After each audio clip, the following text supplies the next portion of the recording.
நண்பர்கள் அனைவருக்கும் வணக்கங்க. இன்றைக்கி நம்ம பதிவு என்ன பதிவு அப்படின்னா, அதாவது நிறைய பேர் பொருளாதார பற்றாக்குறை, குடும்பத்தில் பிரச்சனை, கணவன் மனைவிக்குள்ள பிரச்சனை, கடன், இதெல்லாமே உங்களுக்கு கண்டிப்பாக ஒவ்வொருத்தரும் ஒவ்வொரு பிரச்சனையில் எனக்கு ஃபோன் பண்ணி பேசுகிறீங்க.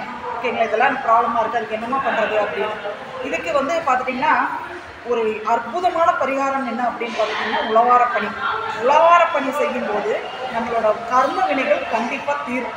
உங்கள் வீட்டு பக்கத்தில் எந்த கோயில் இருக்குதோ அந்த கோயிலுக்கு போய் உங்களால் முடிஞ்ச வேலையை செய்யுங்க.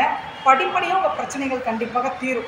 இதில் பார்த்திங்கன்னா நம்ம கோயிலுக்கு போவோம், ஒரு 5 நிமிஷம் 10 நிமிஷம் போய் ஸ்டப்புன்னு சாமி கும்பிட்டு வந்துடுவோம். அதனால் ஏதாவது வைப்ரேஷன் கிடைக்குமா அப்படின்னா நிச்சயமாக கிடைக்காது. ஒரு கோயிலுக்கு போனால் நம்ம மினிமம் 3 மணி நேரம் நம்ம கோயிலில் இருக்கிறோம். புரிஞ்சுதுங்களா? இப்போ இந்த உழவாரப்பணிக்கு நாங்கள் போகும்போது மினிமம் நாங்கள் ஒரு 4 மணி நேரம்னாவது கோயிலில் இருக்கோம்.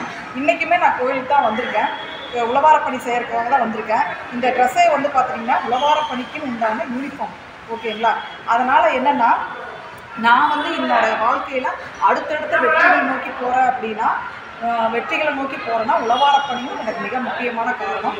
அதனால் நீங்கள் ஜெயிக்கணும் அப்படின்னா உழவாரப்பணி செஞ்சீங்க அப்படின்னா உங்கள் கர்ம வினைகளெல்லாம் தீர்ந்து உங்கள் வாழ்க்கையில் நிச்சயமாக நீங்கள் ஜெயிக்க முடியும். இது சொல்லிடலாம் அப்படின்ட்டு தான், ஏன்னா நான் நிறையா மீட்டிங்கில் நான் சொல்லியிருக்கேன். இன்றைக்கி கோயிலில் இருந்து இன்றைக்கி நம்ம போடலாம் அப்படின்ட்டு தான் நான் போட்டிருக்கேன். நீங்கள் கண்டிப்பாக ஜெயிக்கணும் அப்படின்னா உங்கள் வீட்டு பக்கத்தால் இருக்கிற கோயிலில் ஏதாவது பழமை வாய்ந்த கோயிலாக இருக்கலாம், சிவன் கோயிலாக இருக்கலாம், விநாயகர் கோயிலாக இருக்கலாம், இல்லை முருகர் கோயிலாக இருக்கலாம், எந்த கோயிலாக இருந்தாலும் சரி, இல்லை உங்கள் மதத்தினர் கோயிலாக இருந்தாலும் சரி, உங்களால் முடிஞ்ச வேலைகளை சேவைகளை போய் செய்யுங்க. கண்டிப்பாக ஜெயிக்கலாம்.